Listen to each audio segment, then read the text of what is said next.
Friends, पिछले chapter में हमने देखा था कि फाइनली जेहा के सामने आ गया था सिग्योंग रयू। बहुत ही खतरनाक सा लग रहा था। अब इन दोनों की फाइट होने वाली है। इस चैप्टर को शुरू करने से पहले I want to say something. जो भी इस कॉमिक को फॉलो कर रहे हैं उन्हें बता दें कि अभी तक 135 ही चैप्टर आए हैं, और जैसा कि सबको पता है कि नए चैप्टर डालने पर कॉपीराइट स्ट्राइक आएगी ही। सो गाइस, इस चैनल पर मैं 132 तक ही चैप्टर डालने वाली हूँ। उसके आगे के 3 चैप्टर और आने वाले नए चैप्टर्स मेरे दूसरे नए चैनल पर आएंगे, जिसका लिंक मैं वीडियो के कमेंट में डाल दूंगी। आप लोग वहां से जाकर उसे सब्सक्राइब कर सकते हैं ताकि बाकी आगे के क्वेश्चंस के चैप्टर देख सकें। यू नो गाइज, वैसे तो इस चैनल पर ज़्यादा व्यूज़ नहीं है और उसी के हिसाब से ज़्यादा अर्निंग भी नहीं है। एक्चुअल में बिल्कुल भी नहीं है, बट बात यह है कि इस पर बहुत सारा कंटेंट है जिसे मैं फिर से बर्बाद नहीं करना चाहती। इसीलिए स्ट्राइक से बचने के लिए मैंने ये दूसरा ऑप्शन चुना है, और आप लोग दूसरे चैनल को सब्सक्राइब कर ले नए चैप्टर के लिए। और इस चैनल पर मैं दूसरी कॉमिक शुरू करने वाली हूँ जो आप मुझे कमेंट में सजेस्ट कर सकते हैं। सो गाइस, आज के चैप्टर की शुरुआत करते हैं। जैसा कि हमने देखा था कि सुयोन को कार्ड बफेट वाला एक ऑप्शन मिला था। जैसे ही वो उसे यस करता है, तब सुयोन एक ऐसी जगह पर जाता है जहां पर बहुत सारे कार्ड्स होते हैं। इस चैप्टर की शुरुआत भी वहीं से होती है। सुयोन के सामने बहुत सारे कार्ड्स हैं और सुयोन हैरान हो रहा होता है और कहता है कि यार, ये तो बिल्कुल पागलपन है। सचमुच मेरा दिमाग खराब हो रहा है ये सब देखकर। इतने सारे कार्ड्स मेरे सामने। यूं ही इसका नाम कार्ड बफेट नहीं रखा गया। खैर, जो भी हो, 30,000 पॉइंट्स मेरे पास है। मैं इससे कुछ भी खरीद सकता हूँ।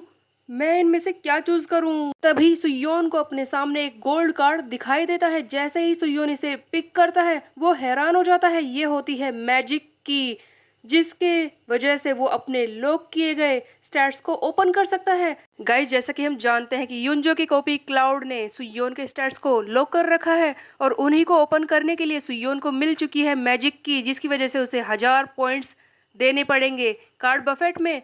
लेकिन सुयोन तो इसे किसी भी कीमत पर पाना चाहता है। आखिरकार इसी की वजह से वो अपने स्टैट्स को अनलॉक कर सकता है और अपने आप को, अपनी ताकत को और ज़्यादा बढ़ा सकता है। सुयोन इस मैजिक की को पाकर खुश हो ही रहा होता है। दूसरी तरफ ये कैमरा कार्ड भी ओपन करके बैठा है, जिससे इसे दिखाई देता है कि जेहा अब मुसीबत में है। सिग्योंग रयू जो पागलपन में पहुंच चुका है, वो किसी को भी मार सकता है। सुयोन हैरान हो जाता है कि हाँ, ये सब क्या है? ये सिग्योंग रयू इस तरह से यहाँ पर कैसे पहुंच गया? जेहा तो खतरे में है। कार्ड, कीज, इनके बारे में मुझे बाद में सोचना होगा। सबसे पहले मुझे इसी पर ध्यान देना होगा। बट ये सब हुआ कैसे? जहाँ तक मैंने देखा था, उस वक्त तो हेजुन और युग्युम ने इसे बुरी तरह से पीट दिया था और ये बहुत ही ज़्यादा थक भी गया था।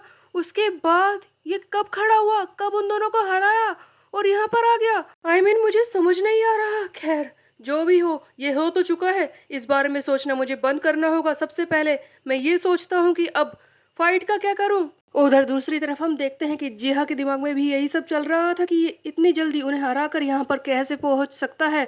बट जो भी हो, मुझे इससे फाइट तो करनी ही होगी।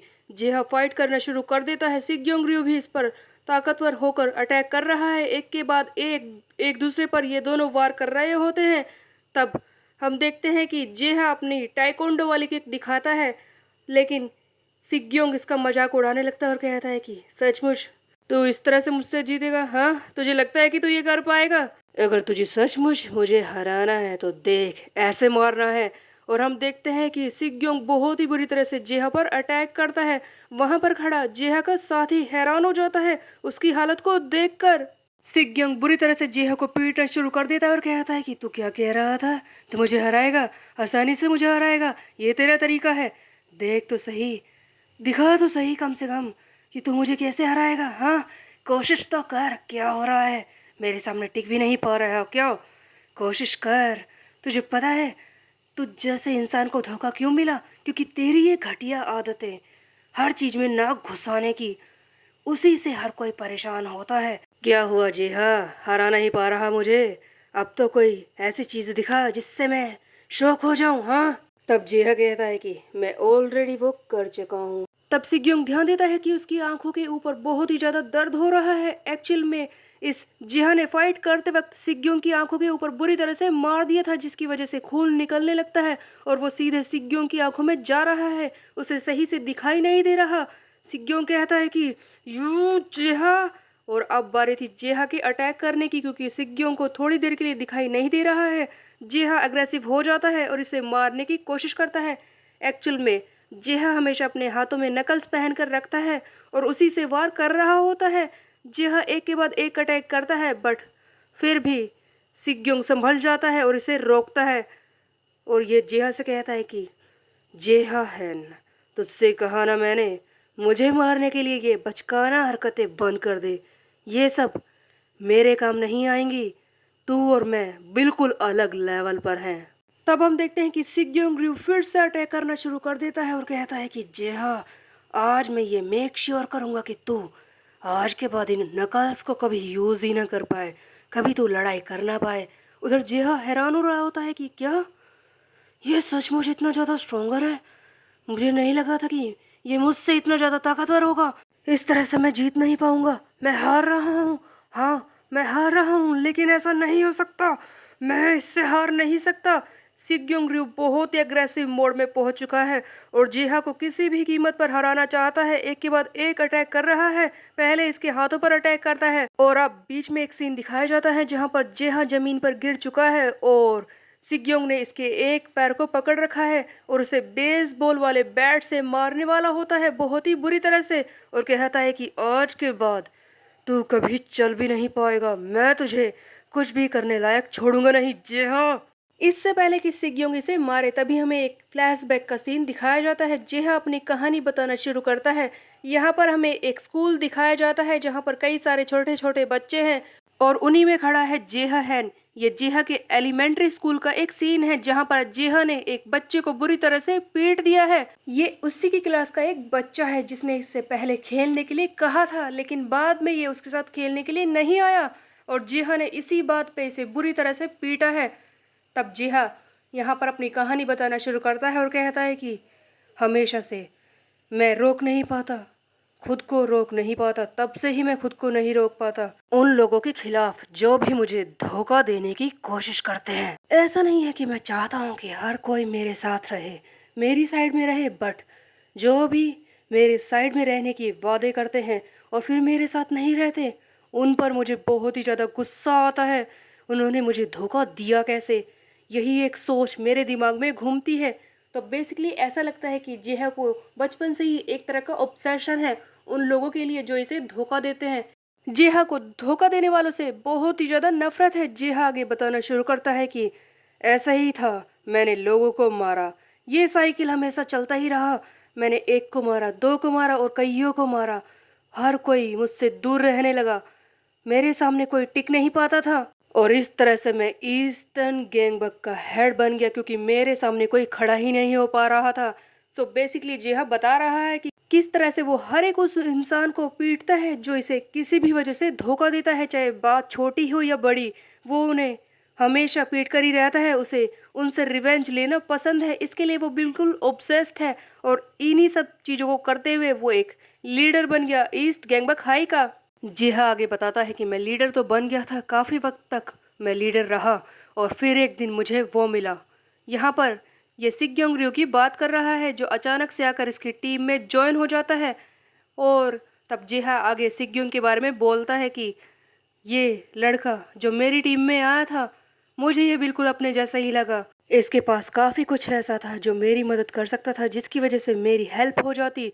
जो मैं करना चाहता था, जो मैं पाना चाहता था, वो पा सकता था, लेकिन जल्दी ही इसने मुझे धोखा दे दिया। सो गाइज, ये वो दिन है जब सिग्योंग की वजह से सुयोन ने जेहा को पीट दिया। जेहा उसी के बारे में बता रहा है कि इसने मुझे धोखा दिया और मुझे इस बात से बहुत ही ज़्यादा नफरत हो रही थी। उसने मुझे धोखा दिया था, मुझे इस बात को फील करने का भी वक्त नहीं मिला। जिस दिन उसने मुझे धोखा दिया उसी दिन से मैंने प्लान करना शुरू कर दिया था। आखिरकार सिग्योंग रयू, उसी ने तो लाइन को क्रॉस किया था। मुझे बस रिवेंज चाहिए था, जो मैं तब से ही प्लान कर रहा था। उसके हर एक साथी के बारे में पता लगाया। आखिरकार उसकी इतनी हिम्मत कैसे हुई कि मेरी टीम में आकर मुझे धोखा दे। उसने लाइन क्रॉस की कैसे? बस यही सोचकर मुझे रिवेंज लेना था। यही सोच मेरे अंदर बढ़ती गई और ये रिवेंज मैंने प्लान किया। फाइनली आज वो दिन आ गया है। गैंगबक को रीयूनिफाई करना, इस तरह की बकवास मुझे पसंद नहीं है। मुझे बस चाहिए रिवेंज, बस यही एक चीज है। सो गाइस, इसी बात से जेहा के रिवेंज के लिए ऑब्सेशन के बारे में पता चलता है कि ये खुद को कितना परफेक्ट मानता है और कोई भी इसे धोखा नहीं दे सकता। इसी के बारे में हम देखते हैं कि आगे सियोक बताता है कि जेहा, जब भी मैं उसके बारे में बात करता हूँ, एक अजीब सा वियर्ड सा ओरा उसके आसपास महसूस होता है। वो सचमुच एक पागल है, एक क्रेजी मैन जो रिवेंज के लिए बिल्कुल ऑब्सेस्ड है। अगर कोई ऐसा उसके सामने आ गया जिसने उसे गलती से भी धोखा दे दिया, फिर वो उसे हराने के लिए कुछ भी कर सकता है, अपना रिवेंज लेने के लिए वो कुछ भी कर सकता है। वो खुद को परफेक्ट मानता है और कोई भी उसके सामने अपनी लाइन को क्रॉस नहीं कर सकता। सियोक आगे कहता है कि सुयोन, तुम बहुत ही ज़्यादा खुशकिस्मत हो कि जिस दिन तुमने इस जेहा को पीटा उसी दिन सिग्योंग ने इसे धोखा दिया था। अगर ऐसा नहीं होता तो उसका वो गुस्सा, उसकी वो नफरत तुम्हारे लिए हो जाती और उस वक्त तुम्हें कोई भी नहीं बचा पाता इसके रिवेंज से, क्योंकि ये सचमुच एक बहुत ही ज़्यादा ऑब्सेस्ड पर्सन है रिवेंज के लिए। सो गाइस, यहाँ पर पता चलता है कि जेहा रिवेंज के लिए कुछ भी कर सकता है। अगर सचमुच सिग्योंग बीच में नहीं आता तो इस वक्त शायद सुयोन की भी हालत खराब होती और जेहा उसे भी नहीं छोड़ता। बट यहाँ पर सिचुएशन अलग है।